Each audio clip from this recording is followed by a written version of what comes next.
All right, update video. All right, so it's the 2013 Jeep. I told y'all that I had a buzzing noise coming from here. I didn't know where it was coming from, but guess what? I found out where it came from. I'm gonna take you to it now.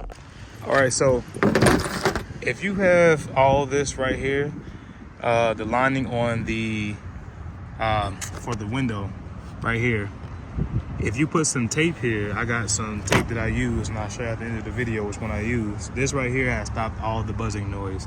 So pretty much this right here lifts up sometimes and it gets in the way, so it kind of makes a lot of airflow through it. That's why that buzzing noise comes from. But guess what? I fixed it, and this is the tape I used. The tape I used is Scotch. Oh, whoa.